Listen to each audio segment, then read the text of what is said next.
If you don't trust me, who you gonna trust? That's how we gonna kick this Taylor tag off. Taylor talk off. What did he say? My lips big, man. I get at least one of these every Taylor talk, bro. I done bit my lip clown. and bit the roof of my mouth at the same time. Listen, husbands, you have to be careful of the things that you say to your wives when it comes to, and we ask, you like, you think my legs big? And Here's the thing. I'm honest. I just got a delay. You know, like when you got a receiver and you getting feedback. There's a delay. I'm honest, but it got a delay. Like if my wife got a hairdo I don't like, she'll run up on me. She'll be like, Right, "Babe, what you think?" the I'm like, "That's delay. cute." Then when she changed her hairstyle, I'm gonna be like, "Yeah, I wasn't feeling that other joint." You know what I'm saying? I'm honest. It just got a delay. But I'm being real honest tonight though. You just frisky. That's what you are. Hi, everybody. Don't be the mood. Don't do it. What's happening? What's good? I swear, boy, you look like a sexy superhero, and I'm in danger, and I need help. I'm talking about. Look up in the sky. It's a bird. It's a plane. No, it's that dun dun dun dun dun dun. Nice is like egging Yeah. this thing on. Nice. Don't help him be wild. I don't want to be the hero in this movie. You want me to read it? Take okay, me come away. On, come on. Help me. Help me. You know, me and Dorica's been playing a little bit. You know, I got a challenge going on. I want to say shout out to all the girls, including Lisa. I forgot to add Lisa, so I got her page. How's she doing? She been on it? So we about to get real strict. We about to get real strict, and all the girls that I added, you know, we about to go real hard. So a couple of them just had kids, and one of my girls had a hand injury, so she wasn't able to kind of like go to the gym like she wanted, which she was the one that was helping me when I was trying to compete. So, you know, we're just about to do this thing really hard. A couple of the celebrities are doing a challenge right now, and I was like, you know, I want to challenge the ones who are actually buying the product. And, you know, I wanted to do it that way. So my goal is 180. Yeah, I'm getting there. I salute you. I want you to lose all the baby weight you want to lose. Just don't lose that husband weight. What is the husband weight? Because you get baby weight when you carry a baby, but you still got to carry me.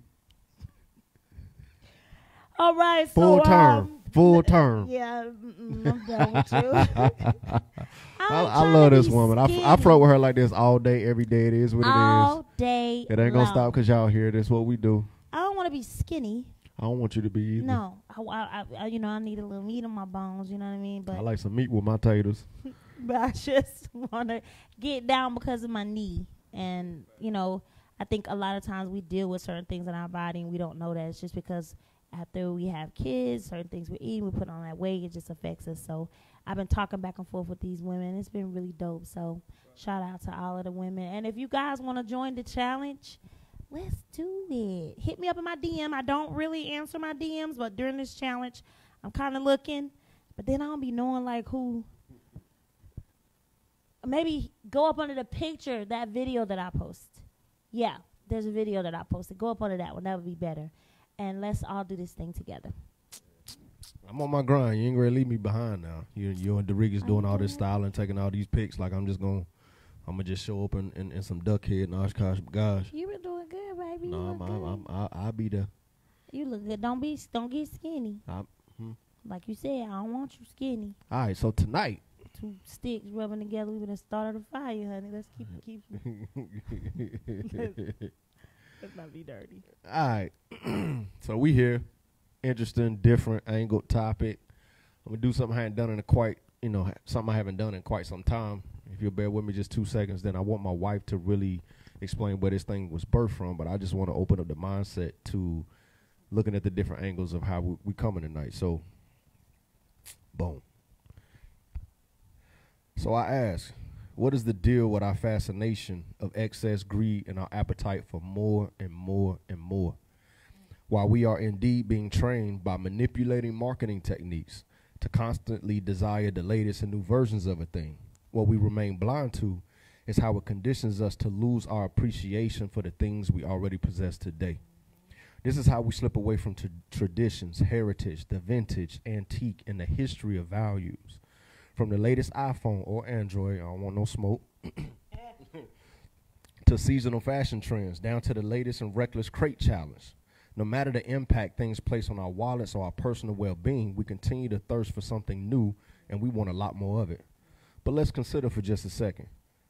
Is this mindset and insatiable appetite that we are surrendering to silently somehow spilling over into the more precious and meaningful areas of our lives? Are we becoming so hungry for validation from new people that we no longer appreciate the unconditional support that family is supposed to offer and was designed to provide? Have we accepted strangers into the family circle and begun treating family members like strangers? Are we becoming more comfortable living behind our social media filters where we eat the applause and ovations of likes and comments until we become gluttonous? Have we developed an acquired taste for false realities and now reject the flavor of authentic cuisine that's served best by those who know all of our imperfections? Is our passion dying with our spouse or our lover because we stop valuing the beauty found in deep roots of commitment because we are being lured away by every half-dressed tree branch that flaps in the wind? Think about it. Are we hopping from one teacher to another preacher, from one faith over to another religion, not knowing that it's less about their ability to fill us up with truth than it is about the crack that we carry in ourselves that no liquid of prophecy could ever fill up? Are we sitting ungratefully in seats of provision, security, and hope while someone who is more humble, optimistic, and thankful is standing with their faith, hoping one day that the opportunity you no longer appreciate can one day be theirs? So are there any areas of our life where we need to back up from the table and stop being greedy? I don't know. But let's talk about it. Good stuff. Wow, you took the whole, that's... Okay, so I was sitting in the living room. Well, first of all, let's just say hey to the eyeball in the room. He hasn't said it. Why is your mic way over there? Oh, it's hot.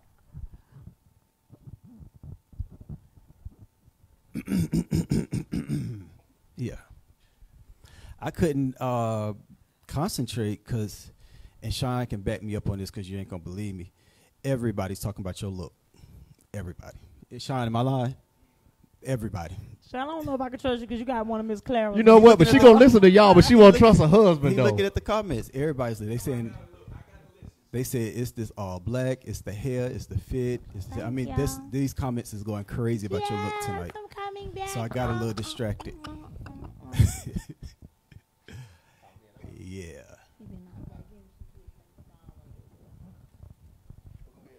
Okay.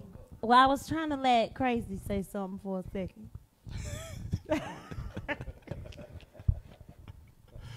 I wanted Crazy to speak. My new material got thrown off because of the comments threw my material off tonight. Mm-hmm. I got distracted because Me too. Yes, because this shape has got us distracted. Me too. Man, stop. All right, never mind. So let me tell y'all how this. Hi, Zion. Oh. Picking up a few items. Zion, have you been in my closet? Zion. Getting a few items. You didn't say what you wanted. You just said these food. And what's that other thing in your hand? The trench. Be checking on you all night. Where you at? Who you with? Y'all, listen, let me tell y'all something. And I done had another little girl. I can't keep nothing. I know she did. I know. So what, you just finna take the stuff and leave? No, I'm staying. Well, stay out of my closet. Put that to the side and do not go back in my closet, Zion. Yeah, you do that. No. God almighty. No. Shots about go get what you need. Does anybody else go through that? I can't keep nothing. If I'm eating, she said I make food look good. You do. Yeah, thank you. I wasn't even hungry. I'm like, yo, let me get a plate. I wasn't even hungry, nice. Don, I love you. What is that? Who does? Why? For what? No, ma'am. I'm trying to get skinny. Move on. I love you. Stay out of my closet. Out. And them boots better come back looking like they left. Don't scuff them up. Don't go mud on them. Where you going, to a haunted house with some boots on? Where you going? What is that? A&T Homecoming. Oh, yeah? Well, you better be good, honey. Go get that oil out my... With them boots on, you about to be that girl in the scary movie that gets caught. Go in there and get that oil out the bathroom. Let me lay hands. You'll be there? Is it, so it's a party? Okay. All right. Well, let me see the rest of the outfit. I'll see you in a minute. You know I'll pull up. Sure will. Proven. Save a little bit for the imagination, honey. Oh, my God, Father. I'll pull up. Yeah, Shine, don't call watch me. out for my baby. Oh, my God. Okay, Lord, help me, God. Jesus. She just came and, like, with my stuff in her hand without asking. I'm supposed to approve. It's kind of cute, though. To you. To a woman who likes her shoes, it ain't cute at all. She be walking my shoes, come back crooked, he'll be looking like that. Slide to the left. Okay. So check it out. I was sitting in the living room after I was watching some good old Chandler Moore and KJ. And, Thanksgiving is about to come up, and there's a lot of broken families. Thanksgiving ain't as easy as it used to be when people be like, yo, we're going to meet up here, we're going to meet up there, because such and such might not come because they mad at you. They don't want to go over here. They don't want to go over there.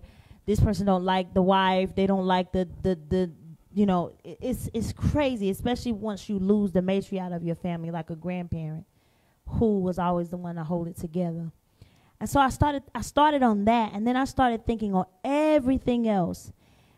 Family, business. And I was just like, yo, we got a lot of people who are greedy and need to get up from the table because it's at a place now where we're just eating, but we don't appreciate the meal that we're eating. Like I don't know if you guys realize this, but food is like a healer for all kind of things. You know what I mean? When people go on most business deals, what do? Where do they go? At a restaurant, having drinks, having food. And so I just feel like we're dealing with a lot of people out here who are being greedy, and they need to get up from the table because nothing's ever going to change. The relationship's not going to get better. They don't want time with you. They're holding grudges from years ago, and everybody's coming to the table being fake and eating the food and glutting. And I was telling Derica, I was like, there's some things that I've been watching, like as far as like people with gifts and talents, and it's almost like we think grace is always going to watch over us, but grace runs out, and we get greedy. We want more. And that's why I said, get up from the table, you being greedy. Get up from the table, you don't appreciate where you are. You don't want the relationship. You don't want to mend things. You're just going to come eat the food and leave. But I feel like if somebody else can sit at that table and appreciate what they're eating, will appreciate the meal, will appreciate the gift, will appreciate the opportunity, will appreciate the wisdom, will appreciate the love. So get up from the table, you being greedy. Does that make sense? Absolutely. Like when you gave the Thanksgiving demonstration, it made me think about this, how you normally have a select group of people in the kitchen that's cooking. Right. You know what I mean?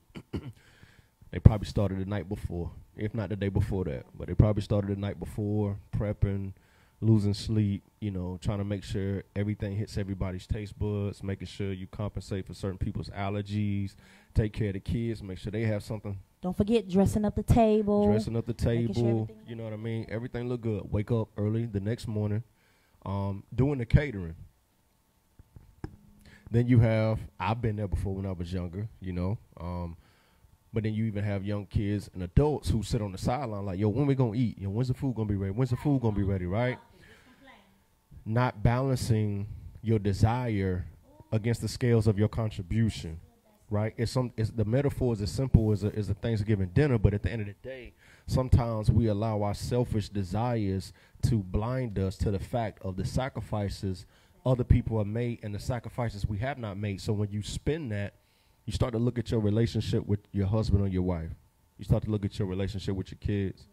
You look at trying to climb the corporate ladder, right? Worrying about how somebody beat you out for a certain position, but you may not have gone the extra mile. You may not have put in enough hours. You may have taken every opportunity to call out or clock out early or not get certain additional certifications. Or you could go even further to,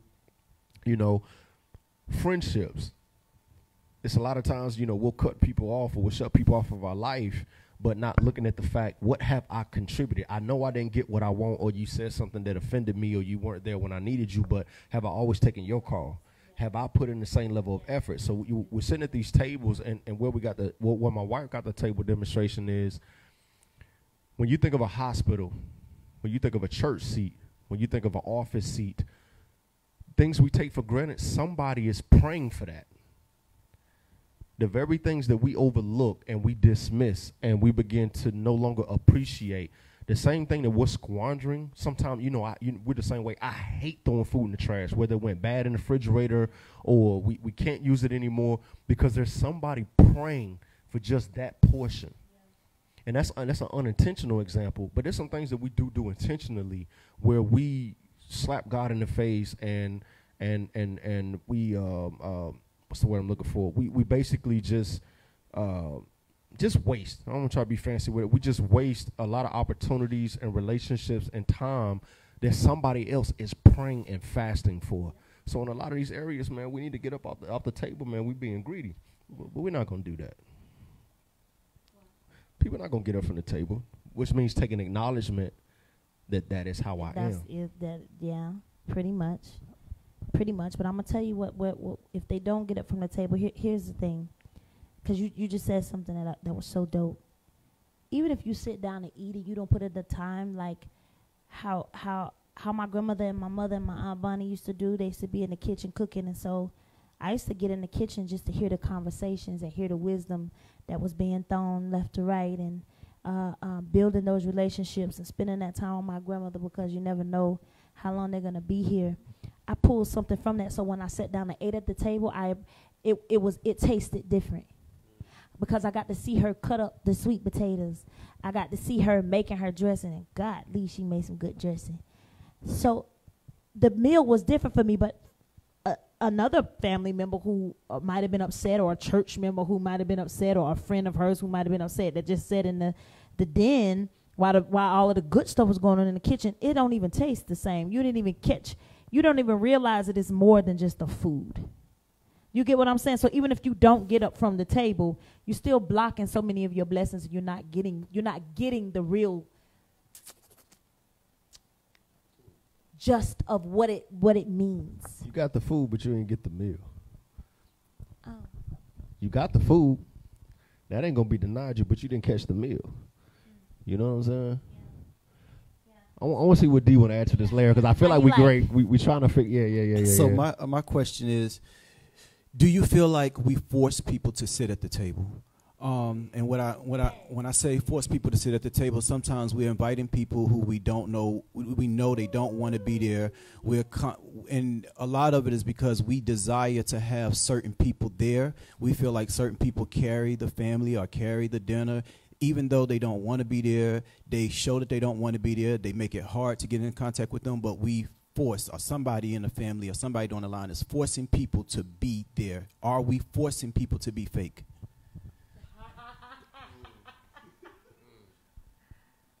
You know, that was beautiful. Like, it makes you wonder, so who's at fault?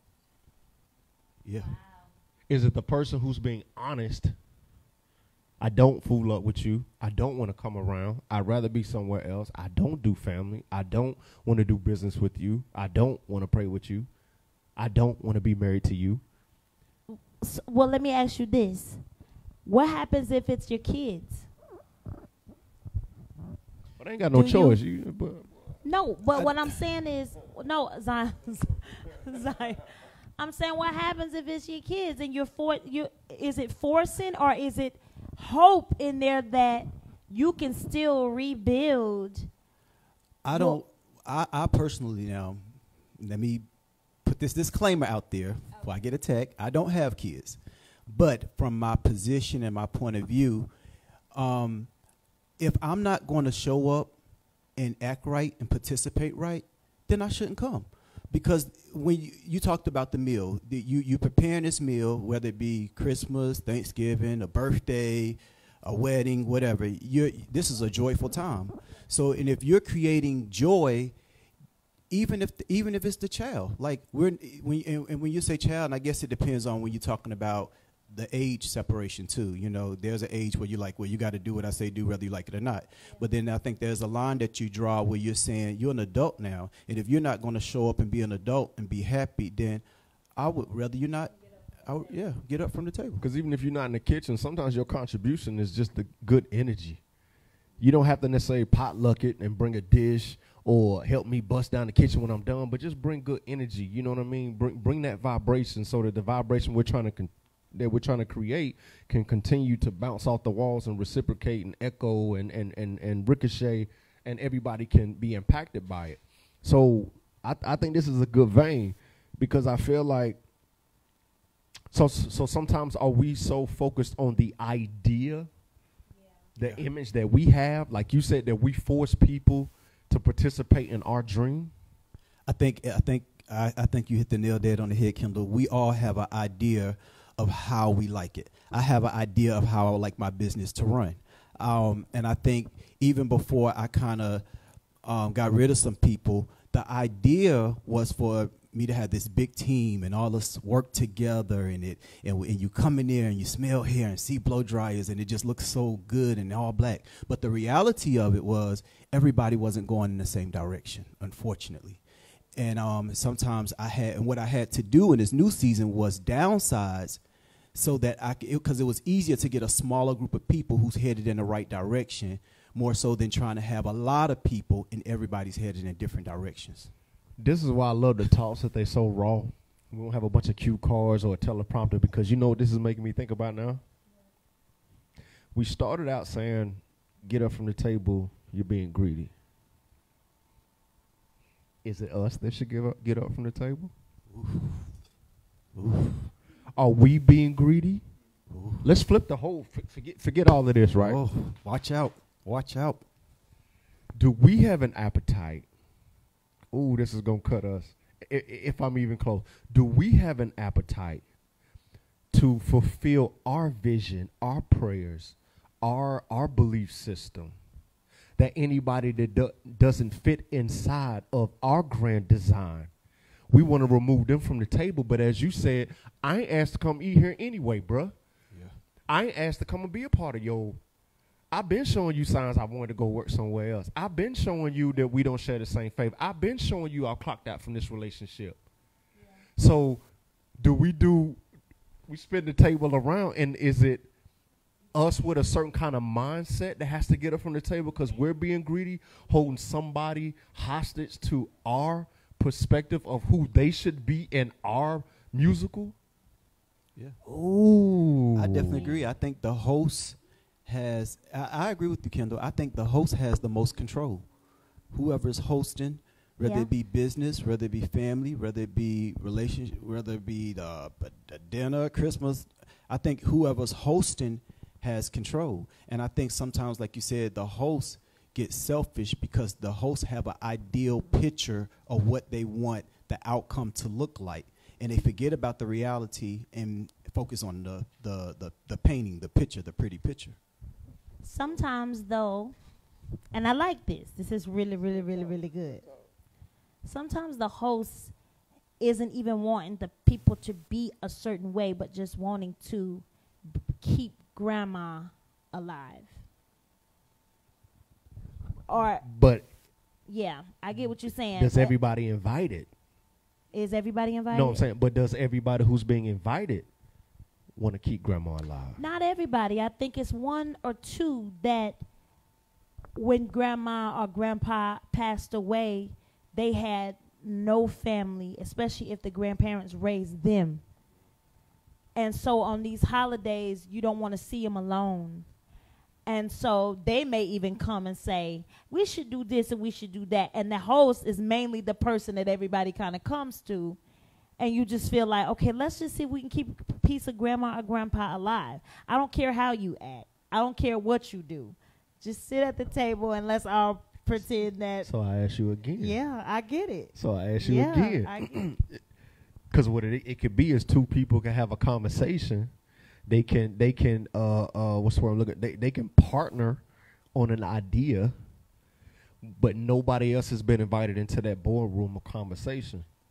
So when you create this environment based off an idea that two people agreed on, and other people come into it and they don't reciprocate that same energy, who's at fault? Yeah, I agree. Because I'm not accountable for what I don't know, and I want you to cook. I'm not accountable for what I don't know, and then that's 0.5. The 1.0 is I have to know and I have to agree. I'm not accountable for anything I don't know, right? I make a mistake. I didn't know. We talked about that the other week. I'm not accountable for what I don't know, and I'm also not accountable to that which I have not agreed to. Just because you told me something don't make me accountable. I'm aware.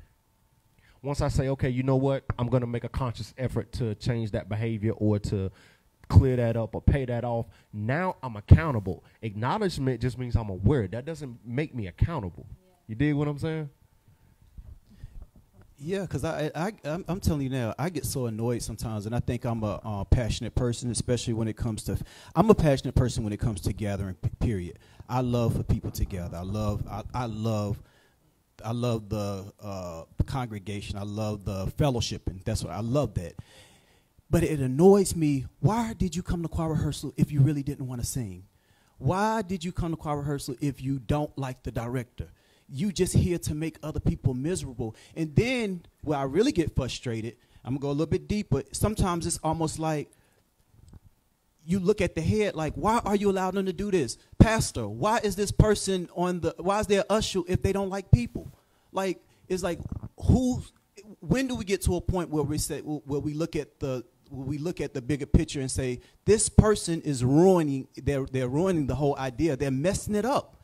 And you allow, and kind of like the example that you gave about grandma, I feel like churches do the same thing, where the pastor, to save one person, and you lose many, and you allow that one person to stay in position for years and years and years, knowing that they don't like people, they're mean by fault. They can come here because they don't have no life outside of here. So now they come here, they are faithful, but they're not people. And they're running away other people who should be at the table. Yes. But you know what's up, though? The pastor, the choir director, also has their own idea. The choir director has his own idea. That person may have a talent, a gift, an energy that works for their idea, even though it don't work for your idea. The person next to you, the person behind you. What it is all of these ideas come into one place because we're all different people with different approaches to the truth, with different philosophies, expectations, needs, willingness, fears. You dig what I'm saying? But certain circumstances, be it a marriage, a job, family, kids, sometimes force you to be in the same environment, because that we can't control. Me and my wife have different philosophies. Marriage is about us figuring out how to blend those philosophies to keep this vehicle moving in the direction that we both agree that that's the finish line. Sometimes she say, look, I got better direction. Sometimes I say, I'm a safer driver. We can go through that all day. But what happens when you got... But you're not. I am the safest driver. What you mean? What? The best driver in the family? Yeah. You got a better sense of direction than me. I will get lost in a minute. I'm the best driver, though. Man, I be whipping the wood grain. Ken, you be driving like an old man. Because I'm pimping since been pimping. Why I'm in a rush? Go back. I just wanted you to know you're not. I'm in a rush, bro. We left on time. Nah, keep going. I'm the best driver, but go ahead. But I think when we go back to this title, get up from the table, you being greedy. I think that was opening up a whole new paradigm of this is what happens when we have unspoken, therefore unrealistic expectations. And how many... I got to ask you this, Kendall, because I really got me over here excited. How many do we lose to save one? How many people do we lose to save one? When we talk about the agenda, because you're so right. You're hitting the nail down the head. It's always about the agenda. How many, because as a leader, I've been here, and when I was trying to save one person, but it was tearing down. I'm not going to challenge that. I'm going to give you something to think about. Okay. how far between when Christ knew Judas was going to betray him to the time he was betrayed do you think passed? And I don't know the exact number. I said a lot. Right. There was a lot of time between when Christ said, one of y'all going to betray me, to the time he was actually betrayed, right? Anywhere in there, he could have said, it's you, bruh. It's you. Why didn't he? To continue to test Judas, but also test the other 11. Ooh. That one is not there to run the other 99 off. Because if that one can run them off, then you're not focused on the thing you're supposed to be focused on in the first place. At the end of the day, because we also be walking in love, kindness, forgiveness, 7 times 70. So maybe that is the idea of the pastor. Maybe he is trying to walk out those scriptures to the truth, saying, I know. There might be a Judas in the midst. There may be a Jezebel in the midst. There may be a, don't get it twisted. Peter was thugged out too. Jerika should understand that because we just had this conversation yesterday. And I'd be quick to be like, sit down. Get away from the table. He'd be like, no, we should sing. We should love everybody. Well, because, listen, the thing is, like, I get it. Like, I'm built away, and I'm built to be passionate. I'm passionate about people. I really, really am. Like, I will ride with you to the end and believe in you. But there are times when you're in choir rehearsal and you notice certain things that irk you, and you be like, why? Just quit. Your attitude is, you don't even, and that's the same way I feel about certain things that you feel like, but this thing was good. Well, hear me out, and I get what you're saying. My thing is, hear me clear. I can love. T.D. Jakes said that. No, I want you to give me, because you always refer to, and I want you to tell me what God said to you, not what God said to Jake. God can love us, but not like what we do. I can like your gift, but not like what you do personally. Your gift can bless me. Let's put the gift aside. That's what I'm saying. Because I don't even know what y'all talking about, but let's put the gift aside. Get up from the table. Stop being greedy. That's the problem now. People are riding off of gifts, but what is your walk like? Lucifer got a nice gift. Lucifer had a gift, and God used it. And when he did wrong, what happened? He got what? Now look at the music industry. What happened? You know but what happened? But my point is that God is still going to get His glory anyhow. I'm on the outside looking in. I don't know all the intricate details of y'all's conversation. I will say this though. My mic didn't go. Maybe I don't even need it. Well, your mic is good. This is the conversation we have. All right. I get what you're saying, but my thing is, stop being greedy. Get up from the table. Sometimes we are greedy with God. We are greedy with God sometimes, because we feel like we take out certain things of the scriptures that fit our life and we run with it. And we make it seem like, oh no, grace is with me. Oh no, He'll forgive me. While the whole time you know you about to do something you ain't got no business, that says there's 10 commandments. Yeah, but the scriptures also come back and say, I'm gonna say it also says, it is almost impossible for those who have tasted the goodness to go back of God's salvation and Christ's resurrection, to turn from sin and find repentance. They say because they crucified Christ yet again. What he's basically saying is, if you truly have experienced God on that level, and you have truly, experienced the remission of your sins and walked, there's no way you're going to go back. Don't mean you're going to not make mistakes and be perfect, but it's almost impossible for that person to go back to that lifestyle that they were living, or worse. It's impossible. Or there's another parable, and I'm done. It talks about the man with the spirits, and it says, dude had spirits. I'm paraphrasing. Dude had spirits, and he was delivered from the spirits. He said, his house was swept clean.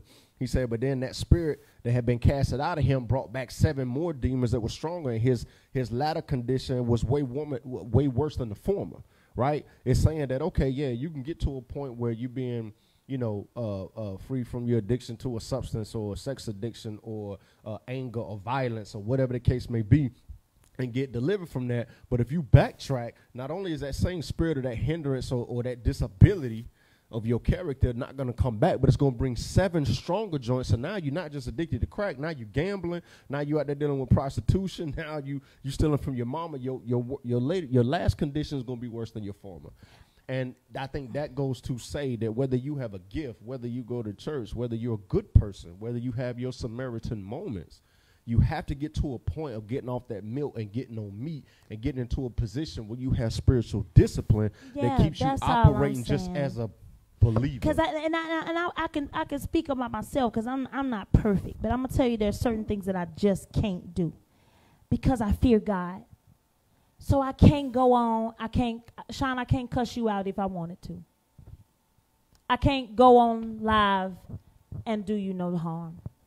I can't walk up to you in the midst of a whole bunch of people and just say what I feel. Because the God in me won't let me. You understand what I'm saying? I was at the grocery store today. I overheard the young lady that was bagging the groceries say she was so hungry. She was like, I'm hungry. I haven't taken a break. I feel like I'm about to pass out. She was steady bagging groceries. So it took me a couple of seconds because I was like, I want to do this and then not be. I said, you might want to get you something to eat. You don't want to get a headache and pass out in here. She was like, I know. I said, why don't you buy you some chips or something? You know, that'll hold you. Same grocery store I go to all the time. She said, I ain't got no money to buy nothing. I said, I'll buy you some chips. I said, matter of fact, if you want to go over to the deli, I'll buy you some food. So she said, no, just will you give me some chips? I bought her some chips. It was something in me that was just pulling, right? Like it's certain things that because I love God so much that I just can't do. So I don't use grace as a pass to say, you know what, I'm about to go out here and cuss you from amazing grace to a floating opportunity because I was pissed and I'm human, I'm mad, oh well, deal with it. And then get up in the morning and be on my thing talking about, let's be peaceful and let's be kind because God told us to. Because God should have told me that the day that I cussed you out live, correct? Okay, that's all I'm saying. No, I get what you're saying, and I don't know what you think I don't get what you're saying, but no, I do. But what I'm saying is that I'm so passionate about people because this is the thing. I've been on the other side too. And there were people who loved me when they didn't understand what I was doing. There were people who hold on, let me finish. There were people who crucified me, and there are people who still crucify me. And I know I love God. And I hear stuff about me all the time. And I know, and people challenge my love for God because of things that they don't understand about me. So do you think that that's probably No, I'm not saying you challenge him. People who have gifts, they use their gifts to do in and everything. And my thing is, I would never challenge you because you're not out here wilding out and doing. I know you're walking and see your walk. And the people who are talking don't be around you every day to know your walk and see your walk. And plus, you're not out here wilding. Are you? Because do you have another private thing paid?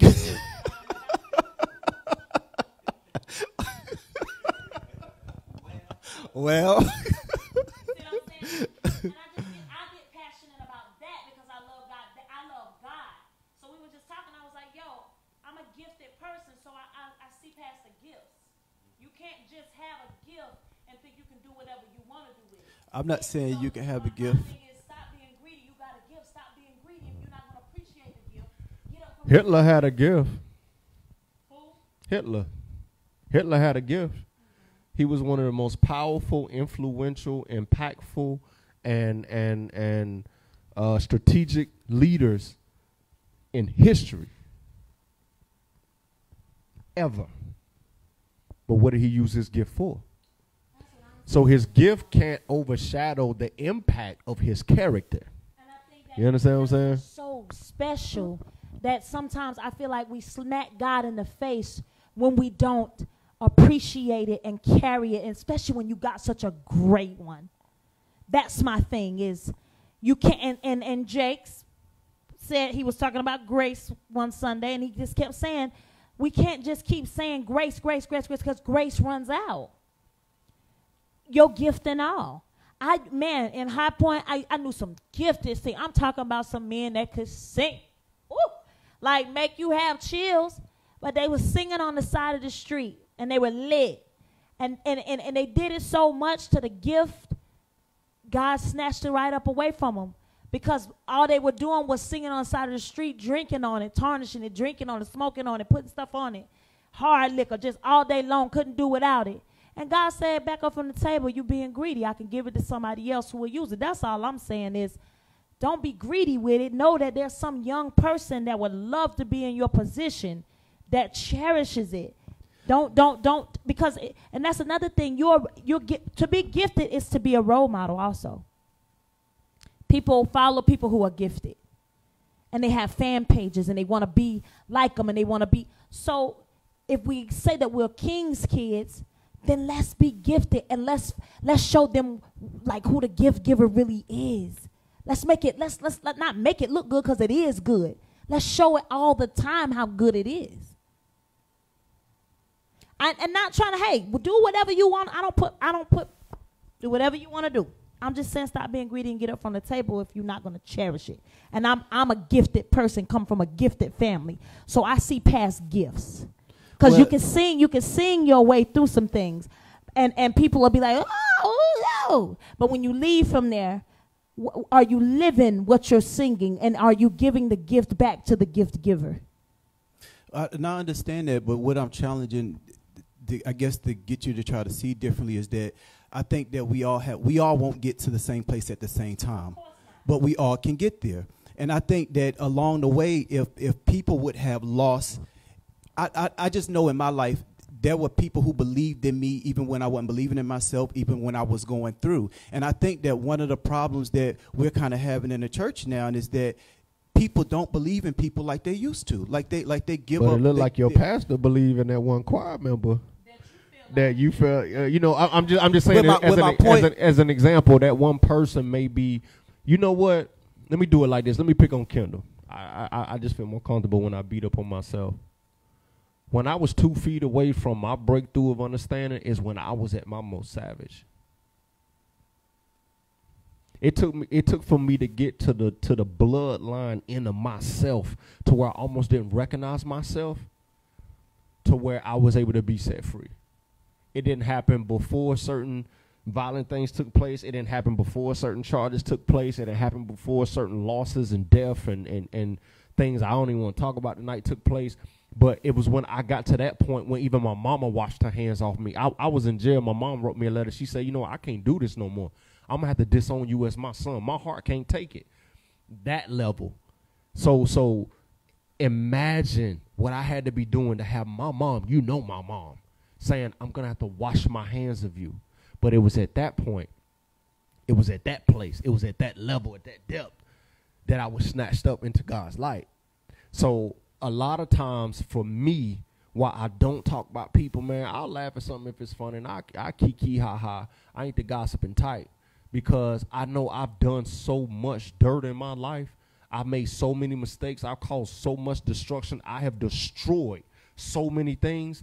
I don't have room to judge nobody, criticize nobody. All I can do is show compassion and have a heart for them and patience, which is why I'm in the line of work that I am, dealing with my brothers behind the wall.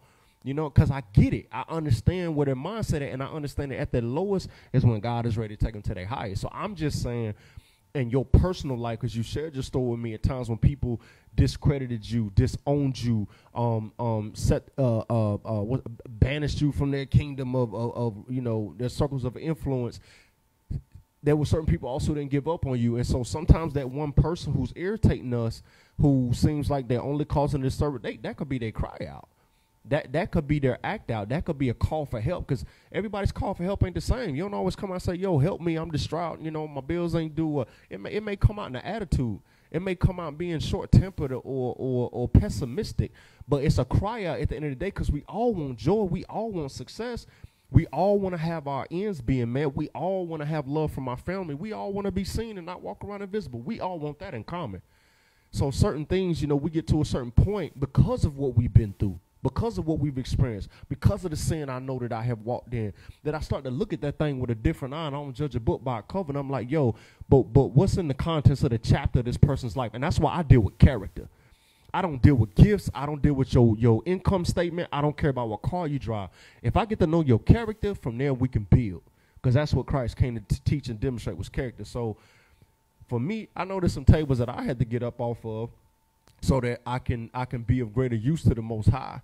and I can be of greater use to the people that I can serve. Because this conversation really helped me flip this thing around. Number one, I don't want to impose my truth or my belief system on any man or woman.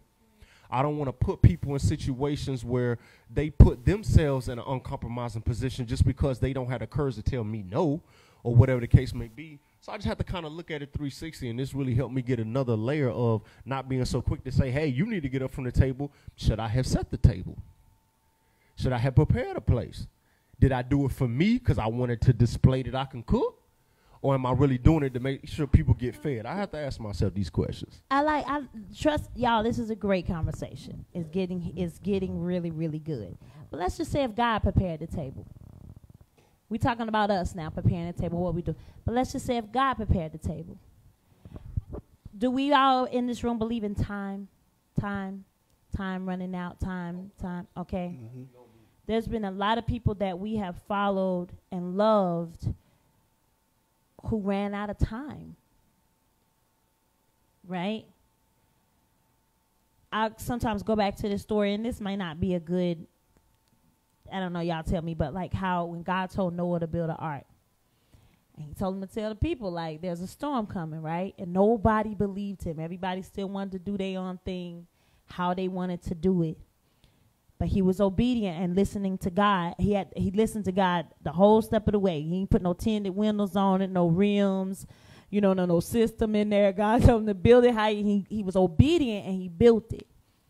And when the time came, that storm came and they ran out of time.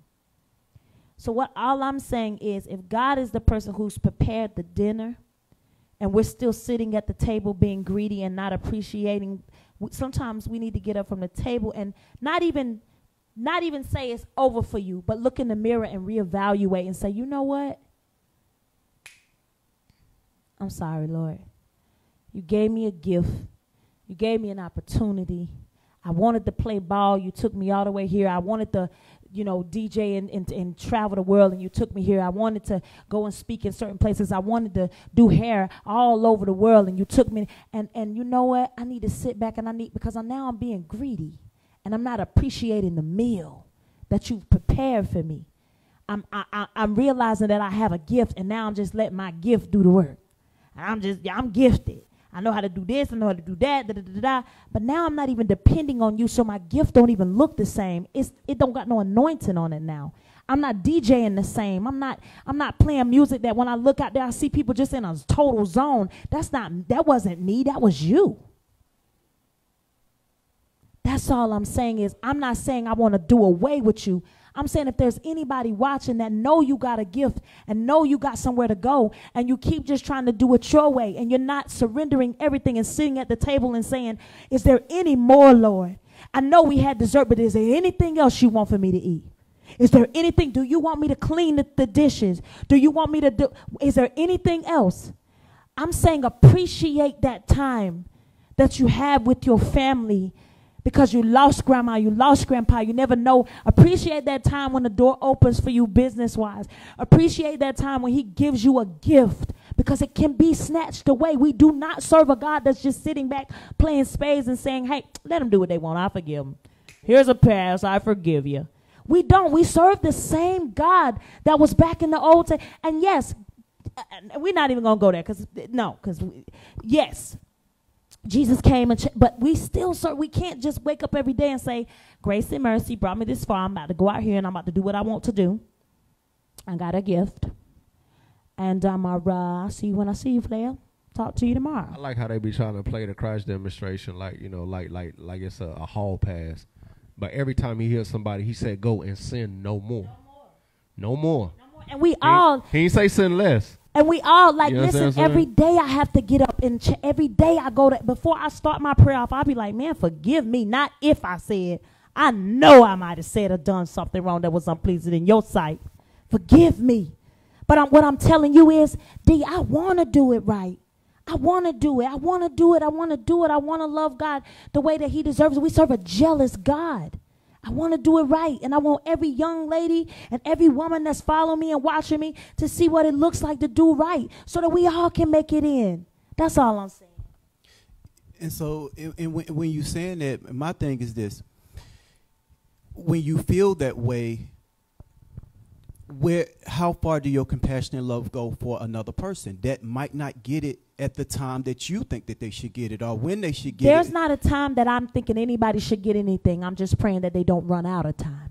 Right. That's my compassion for people. I love people that much that I'm not judging and saying you need to do it. But what I am saying is we can no longer use excuses, because you already know my story. You was with me when I used to wow all the way out.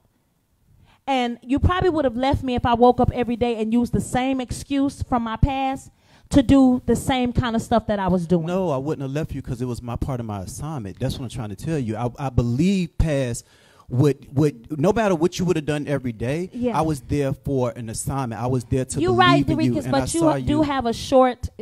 Your choir member can irritates you. So guess what? You might have would have left me. But you would have been irritated. Why? Because you love me so much. Being irritated and giving up on a person is two different things. And sorry for me saying giving up, not giving up, but it comes a point in life that's just like a mother with their kids. And I talked to Kendall mother about this, and I talked to my mother about this because she had to do it with me once. My mother had to walk away from me for a while. Especially when I got pregnant. She didn't talk to me for a long time because she was disappointed. You want to know why? Because God had already spoken to her and showed her what my future was. But she was so disappointed by seeing me steady take steps backwards and not going forward. So my mother got quiet on me for a minute. Ken mom told me she did the same. Ken mama called the police on him and turned him in. Now that's you see what I'm saying? Like, she called the cops and was like, he's here. Come and get him. He did this, that, and the third. But by her doing so, it was the time when he was locked up that God started speaking and using him. So what I'm saying is, I'm going to love you to the point where I'm going to be honest with you and say, I can't see you kill yourself anymore, so I got to walk away for a little bit. That doesn't mean I'm giving up on you. That means I have a testimony too, and I got there. I pushed. So if I'm in your life for a reason, and I need you to eat some of this food. Don't let it just sit on the table and get cold. I need you to eat some of this wisdom because I've been here and I've done that. But even a mother will walk away from her own child that she carried for 9 months, and that's hard. I have a 20-year-old that I cry about a lot, do I not? Lose sleep. I love her enough to say, I will not see you kill yourself. I will not see you do crazy stuff. I will walk away and I believe that sometimes we have to get to that place. That's still love. Don't get it wrong. I love my daughter. And we'll light up the city for her. You heard? But there comes a point in time. Wait a minute, because I don't want you to think I'm sitting here saying, give up on them all. I'm not saying that. I'm not saying that. I think our conversation wasn't close proximity where these are people that were close. This is love from afar. This is not, I get what we're saying, but this is love from afar. This is like, you're not technically adding or taking nothing away from me. I'm not in your life, for say. I'm saying our conversation. Who we were talking about is like, I'm not. Well, no, what we were talking about was basically like gifts, and it was like, yeah, but they still gifted. And I guess what I was telling you was, growing up in a gifted family, I see past gifts, because I hold on, time out, because I'm on the outside looking in, so maybe I can, how a counselor do when they got no dog in the fight. If this is something from afar and it's about a gift, then you only know the person by their gift. You don't necessarily know that person's character or their true walk and posture unless they show it constantly. Right. So I'm not giving nobody a pass for your gift, because I've used mine to manipulate situations all my life. That's all I'm saying is, like, I got through there. I think I'm attracted to. I love gifts, but I also love anointed ones, and I just hate to see people mess up that thing. That's all. And I don't give up. I'm just saying. Because I would say this too. Those who have great anointings have great opposition.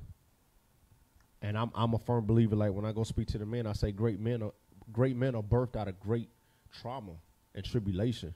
What that scripture I like say, as gold is tried in the fire, so is an acceptable man in the furnace of adversity. Meaning, to get to the position that I've gotten to in my life, and I don't talk about myself, I had to go through the guillotine. I had to go through fire and trial. So when a person has an anointing, the level of opposition, the level of, demonic opposition, the level of family scrutiny and backbiting, the level of depression, the level of loneliness, the level of isolation, the level of insecurity and lack of self-confidence that a person may carry, that is, that remains to be told. And I'm going to let you cook because I know you got something to say. I want to say this because I started off the whole talk with, get up from the table, people who come and eat and they don't really want to be there. And then you turned it around and was like, but what if you're the person that's expecting something and blah, blah, blah, blah. What if we're the people who is allowing those people to, how am I trying to say this? Are we feeding the beast? That's a good question because it's no different from family. It's no different from us having gatherings and feeding people we know for a fact either don't want to be there, got bad attitudes, been talking about us, but we're still having these gatherings. Are we feeding the beast when we're because I'm not giving up on them, just like we don't want to give up on our family members, but there are times where we're like, I don't want to give up on you, but I can't deal with you right now because you got too much going on. So this Thanksgiving, we going to pass because I know you don't want to be here. And maybe because was Jesus feeding Judah? He was a great musician. You talked about the time in between, was Jesus feeding Judah? So then should I feed my family that I know? Should I basically have y'all? Because y'all. Well, no, Kendall broke it down and said that it still all have a purpose. Regardless of regardless of what God's decision is in the end, evidently, if it's still active and it's still going, then there's a purpose. Like the man said Sunday, there's a God is doing something when he's talking, and something is happening when he's not talking. Like is something happening when it's bad, or something's happening when it's good. I guess the overshadowing, takeaway from that is that he never felt the need to expose him. He knew in time he would expose himself. I don't need to call you out in front of the 12. I don't need to put you on the spot. You got plenty of rope, and I know you're going to hang yourself. Matter of fact, literally, he did. So at the end of the day, I don't have to go out my way to pull nobody's car. My wife know me. I lay on a lot of stuff. I just lay solid. I'll talk to her, but you won't never know where I'm coming from because given enough time, man, you're going to hang yourself with that rope. So whether it's a family event, a business event, a private event, I'm going to let everybody be who they naturally are. And I'm not going to go out my way to pull somebody's coattail about somebody else because in due time, they're going to see them for who they are. Or at the same time, their experience may not be my experience. I've been in many situations in my life where somebody told me, this client, she going to be hell. Nobody wants to work with her. I'm like, your experience don't dictate my experience. We going to have a great working relationship. So, I got to leave room for everybody to figure out their own thing. But I want to say this real quick and I'm out the way. If somebody has a gift and they're hiding unrighteous conduct behind that gift, and that gift is causing you to make concessions and causing you to compromise what you know to be true, then what happens is that gift is making you an enabler to that person's true condition, the person behind the gift. Because that's what we got to start caring more about. You can't care so much that homeboy got a wicked jump shot and he can jump out the gym, but he's doping himself up every night. But, man, when he hits the court, man, he's alive. Yeah, but do you care more about the person who's behind that jump shot or the gift? Guess what? When it's exposed, you know what they do? It ain't as hot as it used to be. It ain't. At the same time, don't we get in trouble if we are gifted and we're not doing what's right with and we're leading people the wrong way? But we get in trouble with who?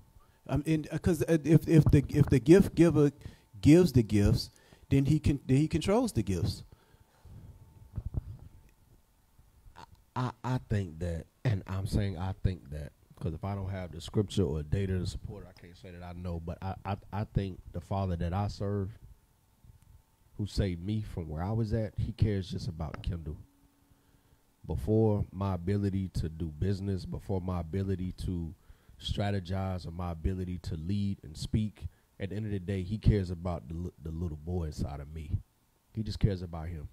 He cares that I come to him like a child who's willing to eat whatever my father serves, and I trust him and I eat it blindly, and I know it's good for me. I think that, yes, he has a desire for a return on my gift because he creates everything to support and uplift everything that he creates, no matter who or what it is. But I have come in my own personal relationship to understand that he just cares about me. That's why when I go in prayer, he don't want to hear all my dictionary and my vernacular and and all of my psychoanalytical. No, he just wants me to say, Father. He wants me to actually he wants me to cast that crown and get all that out the way so that I can clearly see him. And when I can clearly see him, he'll help me clearly see myself. So these gifts and these talents and these abilities that we have, they're beautiful, and they can be made for great use or great destruction. But at the end of the day, man, our Father cares about us just like we care about our children. I don't care if Trey buys 100 boats. I don't care if Trey makes $1 million next year. I just care about my little boy, my son. That's it. I just care about his well-being. I care about, is he okay? Is he stressed out? Is he eating good? Does he feel that he has accomplished? That's all I care about as a father. I don't care about all the other stuff that he's known for. Boom, and I think that's the part that I care for the soul, not the gift. Yeah. And I think that the world is so caught up on gifts that we forget about the person. So we excuse so much because we say, "Oh, but they got a gift, and he's a gift giver, right?" Just like they say, just like Jake's always says this too, or when you go in church and they say, or when you get saved, or if you're a worshiper, you find yourself praying every morning. If you stop doing those things, God's not gonna force himself on you at all. Free will. So I don't believe that God is up in heaven like, I gave you a gift and I'm gonna direct the gift no matter what you do. I'm still gonna. I think that we can tarnish gifts too, and we hurt him by doing so. And sometimes the gift is stripped away. I listen to my mother talk to me sometimes. And my mother used to say she hung with the wrong crowd. And my mother back then, and my mother still to me to this day when she sings, she's a bad mamma jamma. But back when I was little, she said, oh, the stuff that she could do and the things that she could do with her gift. And she began to tarnish it by smoking every day and drinking every day. And then she stopped using it. She stopped singing in the church. She stopped singing around the house. And she feels that the gift is not quite the same. So sometimes she'll call me and say, hey, I want to tell you, no matter during COVID, keep singing around the house. God said, keep doing it, keep doing it. Because sometimes it's like an instrument. If you play an instrument, or if anybody on the thing has you play sax, you play trombone, you play whatever the case may be, you have to keep that instrument a certain way. It has to stay clean, or else when you go to play it, it don't play the same notes. It don't play well. You know, Gerald and them, all them, they'll sit and tell you, like, if I put it down for a while, don't clean it, don't take care of it, it won't play the same. Now, they can say, but it's a horn. It's supposed to let it do what it do. Ain't it supposed to play? But that's a gift is the same. Shine, if you stop getting on that board for almost a year and you go back to it, it might feel different, correct? You out of the loop with the music, you out of the loop with the beats, you out of the loop. And I feel like sometimes gifts can be tarnished. He's the gift giver, so he'll sit back and say, I gifted you. I done my part. Now what are you going to do with it? And I feel like we're living in a world now where it goes both ways, with how we started this talk off and then how you and Kendall took it and twisted it. We're now like, but they got a gift. Wait, something looked wrong with them on stage. Did it look all right? Woo, but they hit that cut. Did you hear that? Instead of saying, we need to, let's go into prayer. Put the gift aside. Something's not right. And I feel like we get hype and we feed off of the gift and how well somebody can preach and how they can tune up and tune up and tune up and tune up. But that's stuff that can be practiced. Is it anointed still? Can the horn still hit the notes that it was playing? Is it being oiled down? Is it being taken care of? Because if not, now the gift, what was special about it, has been tarnished.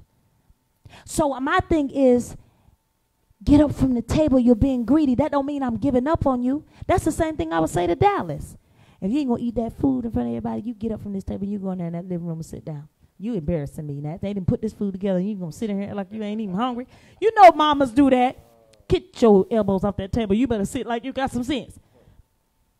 Sometimes that, but he's a kid. So I can say that to him. But if Zion goes, she's grown. So I'm not going to, I would like for her to look at, this conversation wasn't about us telling them to get up from the table. It's about you realizing to yourself, I need to get up. I'm being greedy. I need to check myself. Not that the host told me, but because something right now while I'm sitting here don't feel right, and I need to go in the bathroom, check myself. That's all I'm saying is us as grown people, not me judging you and you judging me, but you waking up. You know when I had that gym moment the other day and I called you and I said, you know what, I had to say, go back and say forgive me. Mm-hmm. I had to check myself at the table.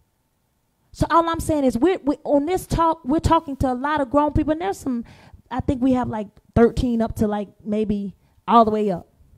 So even the young people that's listening, I'm saying get to a point where you begin to check yourself at the table so that you can appreciate the meal. If you're going to be greedy and you're just going to sit there and you're not going to take nothing from it, and you're not going to learn anything, and you're not going to learn how grandma make the sweet potato pie and learn how aunt such and such do this, and then uncle in there, he got the game going, and how he run the room with the men and how he's talking to the young boys. Get up. That's all I'm saying. I'm not giving up on you, but I am saying I'm going to hold you accountable because we're living in a real world and we're serving a real God. He ain't no play toy that we can just wake up and be like, I love you enough to call you out. You wrong. Get up, sister. That's ugly. That don't look good on you, queen. Not, I love him enough. I'm going to let him get drunk. I'm going to just be sitting over here in the corner because I love you. You drunk. You about to pass out, but I'm just going to scoot you all on the floor and put you in the bed. No. Nah. I love you enough to tell you that God loves you so much. He wants you to clean that up. And I'm going to remind you every time, I'm not leaving you. But I am telling you I can't see you kill yourself no more. I am telling you that I can't see you down like that. I am telling you that I can't see you keep getting in relationships like this where they tearing you up and tearing you down. I can't because I love you. Just like God won't allow us to go, but so far he loves us. He'll send some type of roadblock. That's all I'm saying. We have to hold ourselves accountable at the table. The host, the people who come in to eat, we got to hold ourselves accountable. That's it. That's all. That's it. I agree. I agree that I definitely agree. I agree with everything you said. You know, I know like for me, I'm a very, very passionate person, especially when I'm not in a person's life every day. I'm from afar. You know, what you said, you know, both of y'all was hitting the nail dead on the head. You know, with me, you know, I just think that sometimes the world, I think we're so judgmental in situations that we're not in. We haven't walked a mile in people's shoes. We haven't been there. We don't know the full circumstances. We don't know. We know what we see, but we don't know what we don't see. We know the gift. We know how we see people as it relates to God, and then there's a part that we don't see, you know. So sometimes I just feel like when we are not in people's lives and we're from afar, it's no different from the people that get on social media and they can tear a person down and they don't know all the ins and, you know, right. They don't and know that's all why the I said what I just said. Sometimes we got to stop worrying about the world. And so I said everybody at the table has to hold themselves accountable. I'm not talking about what the world is doing because they judge the hell out of me. I've been through all of that. But I'm not using it every day when I wake up for an excuse. That's it. That's all. I'm talking about me. I'm looking at myself in the mirror before I go. That's just like if you invite me and you and Lisa invite me out to eat tomorrow. I'm going to make sure I'm looking good. We have great conversation. When I sit at that table, I want to appreciate the meal. Y'all want to invite me out to eat? I'm going to go and let you know that I appreciated it. I may even seem like my mother-in-law. I'm going to mail you a card. I'll be like, Mom, you could have just brought it over here. But what she's saying is, I'm going all out my way to show you that that dinner where you guys took me, I want to write it out in the car, and I'm going to take the time to go, and I'm going to mail it off. All I'm saying is I'm not saying anything about being judgmental in the world. That's just the world we live in, and it's never going to change. I'm saying everybody be accountable for when you walk into that restaurant or that table or that job, wherever. Be accountable for when the meal is served to you, how you eat it, how you appreciate it. That's all I'm saying. I'm not judging anyone, because I was that girl and still am at times. But I don't care nothing about what they talking about. It's just me and God, and I want to show up at your dinner with the light so bright on me that you will invite me back to another dinner and another gathering, because my presence, how I spoke, how I carry myself, how I clean. Even you will come over here and say, my mama always told me you don't go to nobody's house and you don't do this and you don't do that and you don't da-da-da-da-da-da. Your host at your house taught you how to do things well, and you go to other people's houses and you do it, which means I will invite you any day because you appreciated what I brought to the table. Thank you. You appreciated the good bottle of wine that I went to get. You appreciated the fact that I went. You understand what I'm saying? So I'm not saying this is not a judgmental conversation. This is saying everybody, when you go to the dinner, stop being greedy and sit at the table and appreciate it. Appreciate it, or move out of the way. Get yourself together and let somebody else come in who wants it and needs it at the time. Don't mean you can't come back. It don't mean you can't come back. It go back to the movie Soul Food. I think old boy slept with his sister or brother's woman. What happened?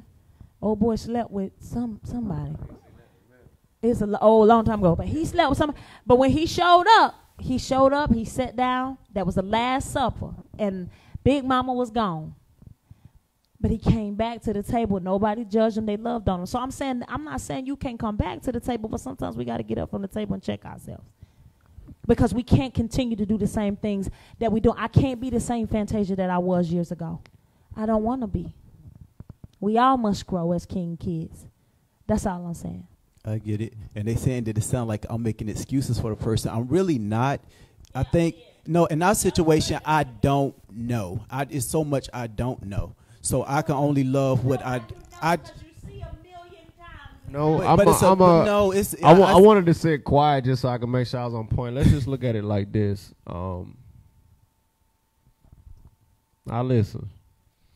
And so on one end, one person, we give zero tolerance. Why they here? Why don't everybody else see that they don't? Well, let me correct that, Kendall, too. When I said the thing about the choir rehearsal, what I'm saying is that what you doing outside here is what you doing outside here. But when you come here, you're being disruptive. And if you come to here, you singing, you doing your part. But if you come here, but you just right, but not be gifted. But I'm just saying, doing your part, like you're not just being disruptive. You're not coming to here. You're not coming to here breaking up stuff, making it disruptive. You come to here, even if you got an attitude, but you come to here, you singing, you doing what you do, you doing what you do. But if you come to here, you keep stopping it, you interrupting, you're causing I don't even problems. know the two people. Let me just ask you this question blindly. If you took that person and the other person you and my wife are speaking about, and you put them side by side, do you feel one's getting a concession because of a gift? Or either one of them disruptive on either level? Okay, so I'll tell you what it is. One of the people, I'm not in their life, period. Okay. Then the other person is more close proximity because you're not in their life, but you've spoken to people who are in their life who call and confide in you about certain things about their life, so you know. And that person speak on both. They're not just saying, oh, it's just this. They spoke with passion too, and I think that part is what draw me in, and that's the part that I get it. But you never know what that person that came to choir rehearsal was going through. No, I'm not. You're not getting what I'm saying. No, but I'm saying that. But they're being disruptive. They're being disruptive. They ain't doing none of the stuff. But they probably got there and they probably had some stuff going on at home. Right. But what I'm saying is that you can't come in here every week being disruptive. You come but here like if you come here talking about you come just here about sing, every week if you sing is being mad, disruptive, and you know it. No, they do stuff. I'm not there seeing them all. I'm not. They. Yeah, let it go. No, it's not. It's just that the thing is that I know what when my heart lead me to be passionate about a situation, I just can't shake that, and I know that comes from God. There are certain things that I'm passionate about that I feel like it comes from God. That I know it comes from God, and that can't.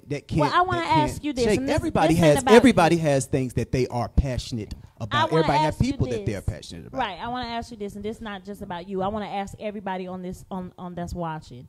Do you feel we give people passes because of? I know as a society we do. Like, you see it on social media every day. Somebody could do something horrendous, and you'll give them a pass because you like their music, or you like the way, you like their athleticism, or you like the way they act as an actor or whatever. But if Joe Blow do it, he gonna get crucified. And that's just a fact.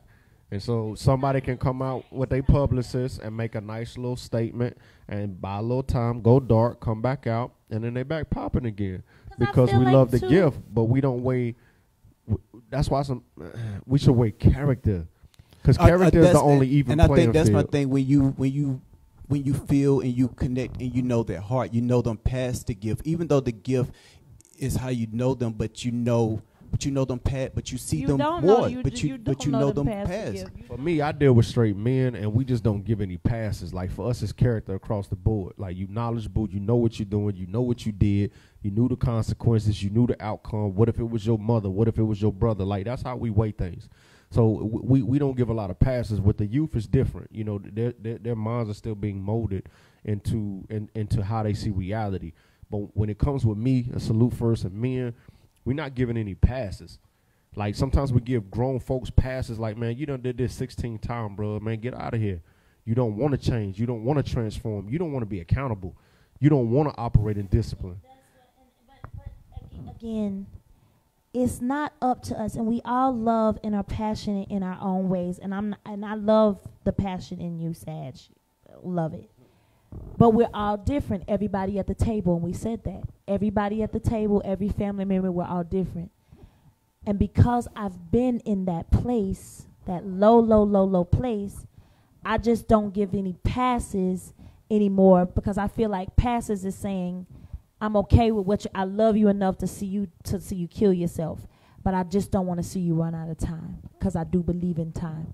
And I believe that we've lost a lot of great people and have been snatched because they ran out of time and they wasn't trying to get it right.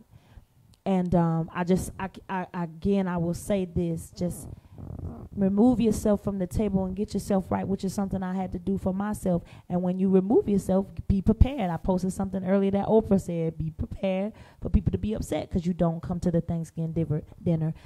Be prepared for people to be upset because you didn't make it to the event, or whatever the case may be. But sometimes we just got to be honest with ourselves so that we can grow. I think that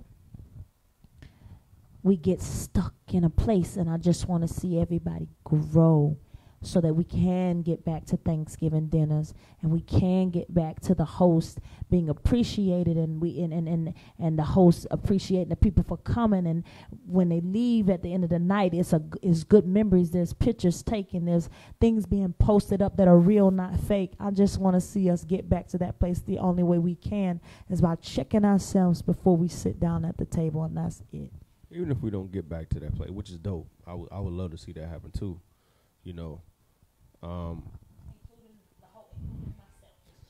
The main thing is that we continue to grow as individuals. I believe sometimes we try to put the team together, but the team is made up of individuals. And the best teams are those where the individual people know their individual assignment, and they're willing to play that position and stick to that position. No coveting, no envying. Point guard ain't trying to be a center ain't trying to be a power forward. When everybody plays their position and works on an individual craft and skill set, it works together as a cohesive team. Family's no different. Marriage is no different. Parenting is no different. We have to grow as individuals. We have to seek personal growth and development and spiritual development ourselves individually so that we can grow, so that when we come together at a table, I'm not drawing and draining you to figure out who I am, or to satisfy my need, or to cover my debt, or to help me heal my wounds. I'm in my prayer closet. I'm spending time in my word. I'm reading certain books. I'm having certain conversations where I'm asking the right questions so that I can grow, so that when I come to the dinner, to the table. Even if I don't have anything monetarily or food to offer, I can still bring, I know who I am. There's nothing worse than being in a room full of people and nobody knows who they are. You know, so I think in order to have the whole operate and function in just harmony, not perfection, in harmony, each individual has to first find peace within themselves. And when you find peace within yourself, you can actually be in harmony in an area that's not harmonious. You could still sit in the joint and just be like, okay, I understand. I'm not going to touch that. I'm not going to dive into that. I'm not going to speak on that. I'm not going to engage in that. You know what I mean? And if more people could get to that space, we wouldn't be so swayed as a group to be tossed to and fro. Let's pray. Let's just pray for We all the cooked gifted. tonight. We've been here almost 2 hours. Oh my We don't God. cook. Let us just pray for all the gifted people, because me and Derikas was listening to a song that he started playing yesterday, and I was like, what you know about Billie Eilish? Zion, your girl. Wait, is that Zion or Rashia? That's Rashia. But the beat is so dope that you sometimes don't listen to the words. So Derikas is like, I went back and I dissected the words. Listen to what she's saying. She was talking about what, suicide? Yeah. And basically talking about how like the industry is so much and it's a lot. If she would have known, like, it's good, but it's just too much. And so I just want to say, like, let us just pray for all the gifted, because everybody that's online tonight, everybody that's listening, everybody in this room, we've all been gifted. Yeah. And to have a gift is a lot. So I just want us to take time out to pray for other people, pray for them in their walk and their gifts, because it can be hard and it can be tough, you know. Before you pray, do y'all think that we all, because that I'm looking at the bigger picture, I probably do give passes, but do you think that we all, the world, we give the problem is that we give passes, we give passes. Yeah, and I think that's what I'm saying. We give a lot of passes, especially because we are in love with what we like about it, but sometimes we overlook, like, we lost a lot of greats that I feel like if we would have caught it right in time, we wouldn't have had that moment where we're sitting back like, wait, what? Who's gone?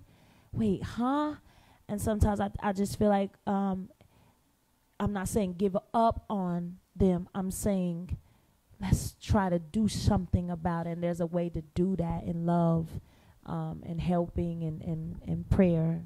My comfort always comes from the scriptures, because it's the only thing I know I can trust. And I would say this: if you give a pass, give a pass. Hear me? Give a pass. But we have to mimic our Father and not show partiality. That's the only thing. Like, for me, if I'm going to be hard, I'm going to be hard. If I'm going to be straight up 9-15 with you, I'm going to be 9-15 with you. But if I'm going to give you a pass, no matter what your gift is, I might as well give you a pass as well, just making sure we don't show any partiality, so at least that way we're consistent in how we view reality. If I treat this person this way, and I treat this person this way, and I treat this person this way, then what's my reality? Then that means my truth and my true north fluctuates. I'll end up lost. But if I stay anchored in what my truth is, and I'm straight across the board, this is my truth, this is my mindset and my belief system, then at least I'm intact with my reality, and everything that I weigh will at least filter through that. And what I'll do as a friend, next time, because I know your heart, next time we talk, we'll just immediately say, let's pray for them. We'll say a short prayer over the phone. Down to family members. Like, we'll just pray for them. Yeah. You understand? And to everybody listen, this is our conversation wasn't a bad conversation, because we both who we're talking about, we both love. So it wasn't a bad conversation. Me and her talk, and we have deep talk. And guess what? We're true friends. Yeah. We don't walk away upset. Yeah. But and there may be something that he will say that I'll call back maybe the next day, like, you know what? What you said was right. You know what I mean? But it's the same with me and you. We're holding each other accountable. So I want us to do that hold each other accountable, pray for each other, encourage each other, and make sure that by November 25th, we have checked ourselves before we sit down at that table. And if you feel like you can't go in with a good attitude, Don't show up at auntie, grandma's house until you can check yourself and sit down at the table and not be greedy. And when I say be greedy, it's not just talking about eating all the food. It's just being greedy with the time, being greedy with the atmosphere, being greedy with because your attitude can shift the whole atmosphere. Yes. So that's all I'm saying is get up from the table and stop being greedy, and let's check ourselves, let's hold ourselves accountable, and continue to grow. Let's close this thing out so Nice can cook. You want to hold my hand? No. Might have COVID. Yeah. True brother and sister. Father, first and foremost, just forgive us of anything, Father. Any areas of our life where we have not walked in humility and appreciation for just giving us breath to breathe. Because every night people are laying down, but not every morning are they waking up. Some are not waking up in their right mind, can't remember their name or the faces of their loved ones. Some people are waking up and having homes destroyed and possessions taken and children lost. We can go on and on and on, but we don't want to focus on the negativity. We just want to be thankful, Heavenly Father, that we're here tonight, that we have the luxury to even be able to tap in and commune with each other from all across the world, to stand on something positive and to ask questions and to face harsh truths that will make us better. So we ask that with your loving hand, you continue to examine us and dissect us and investigate the contents of our heart and search out and bring to our attention anything, Heavenly Father, knowingly or unknowingly, that is keeping us from walking in the perfect image for that of which you have created us to be. Because at that place, we can begin to look at each other with loving and compassionate eyes. So that way we can love our brother and our neighbor as we love ourselves, which is the ultimate commandment. So, Father, we love you, but teach us how to love you correctly. We honor you, but show us how to do it with humility. And we trust you, Heavenly Father. So show us how to trust